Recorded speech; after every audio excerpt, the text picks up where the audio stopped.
tive esse carro, só que eu arrumei uma pra minha cabeça. Por quê?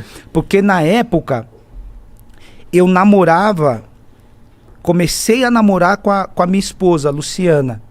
E ela morava ainda lá, só que eu já tinha saído de lá, da Zona Leste, lá de São Miguel. Então, como eu já tinha saído de lá, a gente namorava, eu ia todos os dias ver ela, né? Terminava o treino à noite, escola. Verde. Qual que era o verde? Mano, Era o verde. Era o verde, era aquele verde.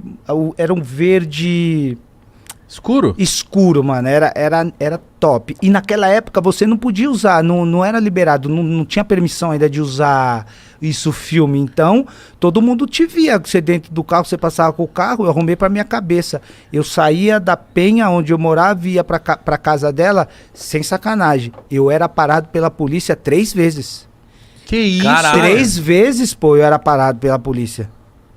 Se eu não era parado, os caras me seguiam. Quando eu parava em frente da casa dela, os caras mão pra cabeça, sai, documento, da onde você é, de quem é o carro. De quem é o carro? De quem é o carro. Aí eu, não sei o quê. Isso foi muito constrangedor pra mim. Isso fez com que eu vendesse o carro 3 meses. Nossa, mano. 3 meses eu vendi o carro porque eu não tinha sossego. Saía da onde eu morava, ia pra quebrada onde eu morava, que a Luciana ainda morava lá, eu era parado 3 vezes. Aí eu vendi o carro, e quando eu vendi o carro, eu dei entrada na casa da minha mãe. Que bom você ter falado isso, Zé, porque tem muita gente que acha que isso não existe. E você era jogador de futebol, hein? Eu era jogador de futebol e eu tava começando, né? Então quando a polícia naquela época me parava e fazia os questionamentos, eu tava começando a minha carreira, não era conhecido, não sabia o que eu era, e isso pra mim era muito constrangedor, né? Não, isso é racismo, né, mano? Você não poder ter um carro bom, ou um carro que você sonha, você não poder ter ele, porque você é preto, e eles, quando me paravam, achavam que eu tava com o carro porque o carro foi roubado. E muitas pessoas perguntam pra mim, poxa, Zé, você morou 14 anos fora do Brasil, 12 na Alemanha, 1 ano na Espanha, 1 ano no Catar. Você já sofreu racismo lá fora? Lá fora não sofri racismo nenhum. Nem discriminação, nem preconceito por ser estrangeiro, né?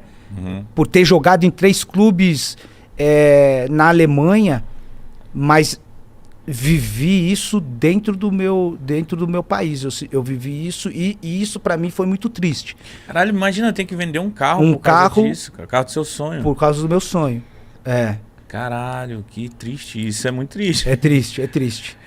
O mais triste ainda é que passaram-se 20 anos e a gente ainda E tá igual. continua com as mesmas coisas, né? Eu costumo dizer que o racismo é um câncer que vai ser difícil, hein?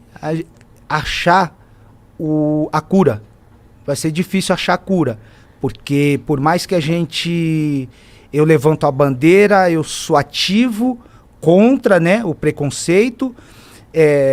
Se levanta uma outra pessoa, de repente, conhecida nos Estados Unidos, outro na Europa, defendendo, né, sendo contra o racismo, mas se não matar o câncer, ele vai continuar inserido dentro das pessoas e a gente vai só passando épocas, consegue passar um paninho aqui, mas ele vai continuar. Eu acho que o remédio para matar esse câncer aí do racismo, eu acho que vai ser difícil encontrar. Enquanto não encontra, a gente vai ter que viver Mas você com acha ele. que com o tempo isso melhorou ou não?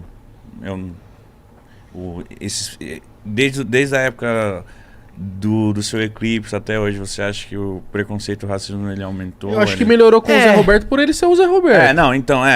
Ele melhorou eu acho que melhorou um pouco na questão de mais pessoas se manifestarem e se posicionar contra, né?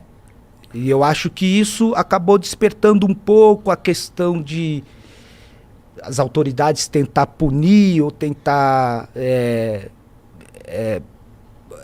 minimizar. Eu acho que mais nessa questão. Agora, fora isso, acho que continua a mesma coisa. Mesma coisa. Mesma coisa. Triste.